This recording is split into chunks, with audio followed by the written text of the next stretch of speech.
Mga around 60s, mga 60s. So, sa among probinsya, wala pag yung kuryente. Among gamiton dito, suga ka ng lamparilya. Botilya, butangan o pabilo, niya, sa sudlan o gas or kerosene. Mo ginay among suga lang magabi. Malipay lang mikon. Magpiesta kayo, magamit man og Petromax, hayag kayo. Kini nga ang suga mo gigamit ni Jesus paggulagway sa atong kinabuhi sa pagtuo. Kung walay suga, walay pagtuo, walay kahayag ang atong kinabuhi. Ngit-ngit. Brown out.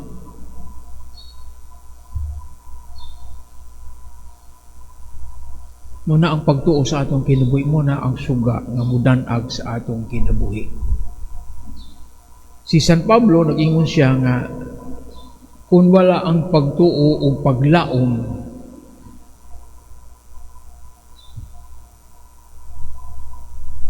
ang atong kinabuhi miserable.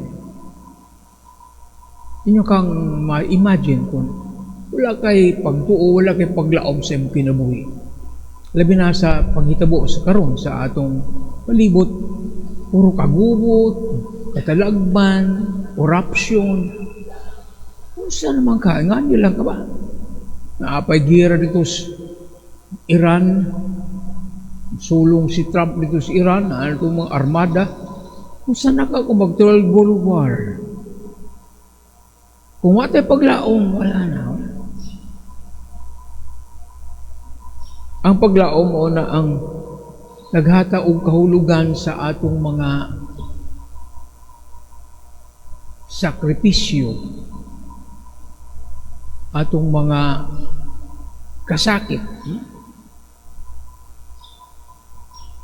Kung wala ang atong paglaom sa usa ka Dios nga makagahom, ang atong mga sakripisyo walay bili. Ang atong mga kasakit walay hinungdan. Di ba? Ang atong suffering has meaning because we believe in God nga walay malilom kaniya. Walay malilom nga mahitabo sa atong kinabuhi nga di niya sanay balo. Nga di niya ma-appreciate ang tanan natong mga sakripisyo alang kaniya. So man atong paglaom nagwanta karon nag-antos ta alang sa Ginoo sayot ang adunay hinungdan ani, adunay sangputanan. So man atong paglaom magkagyera basta na ang Ginoo. Ay makatalagman basta na ang Ginoo. Di kita kaangay nga mahadlok. Kung anong paglaom nga naghatag ka na ito kadasig bisan pa sa mga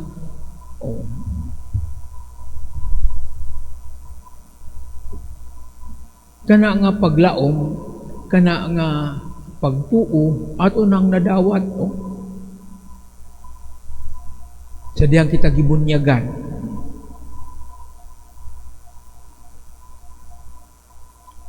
Pero kung nga pagtuo, kinahanglan nato na siya sama sa suga nga kinahanglan imong butangan og gas para siya magsiga.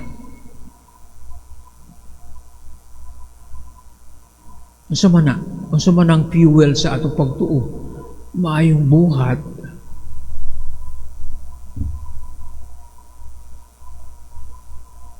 Good deeds, kanunay nga pag-ampo, constant prayer, good works, sacrifices. Aron kana kanunay magsiga. Pag-ampo. Kung walay pag-ampo, dili muawp ng imong pagtuo. Kung walay maayong buhat, ang pag-ampo kung walay buhat, wala yan. Useless gapo na. Sige lang kag ampo, sige kag simbaw niya. Wala kay pagtagad sa imong mga isig kaingon, wala na, di gapo na.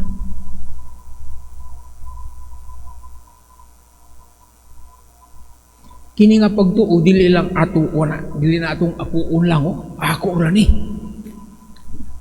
Inanglan nato na ipaambit sa uban. We share that aron mulamdag,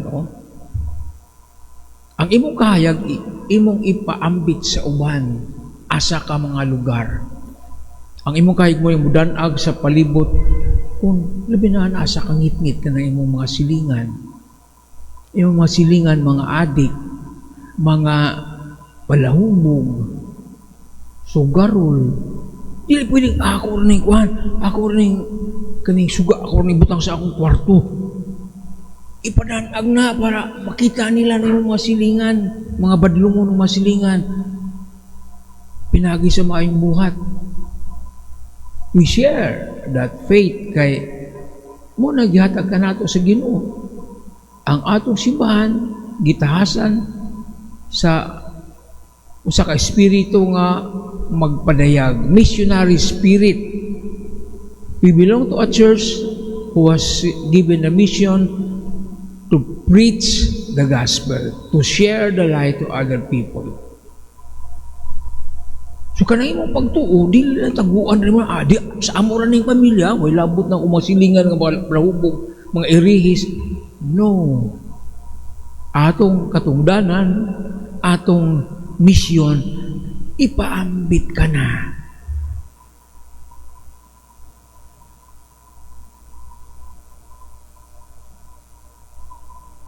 Sa ato, kung kadagan sa ato is ato ulang. Me and my God, spirituality, ako lang, sige. Huwag ko ka na magnubina ko, dangkot kong kadila, simba ko. Ako lang, huwag ko'y pakialam pagtagad sa uban. Dili man na pwede. Kaya kita mga missionary disciples of Jesus. Lakat ka mo sa tibok kalibutan, isangyaw ang maayong balita. Muna nga itong mission. Dili makinanglat ang bagay mong missionary. At ito sa Africa, sa pang lugar, diha sa imong lugar, asa kadapit, be a missionary to your neighbors, to the community where you belong. Share the light that you receive from God, the faith that you receive from God. Kana nga kayag dili na kanunay magsiga kung walay fuel, walay kerosene, walay sa pwede na fuel nga maibutang din na may lana sa mga pag-ampo, constant prayer, persevering prayers, charitable works, buhat sa kaluoy. Nga ang atong simbahan, sa Bersaregla, nag-awag nga, we share what we have sa mga women deprived of liberty. Unsa man ang women deprived? Kanang tuwa sa suong na priso mga babae, at mga igsuon na itong babae nga na priso. Budunitag mga hygienic items pang babae. Mo-share ta kay lisod ba lang mapriso ka? Sana ay mong pamilya, mong biyaan. Share the light, charitable acts na.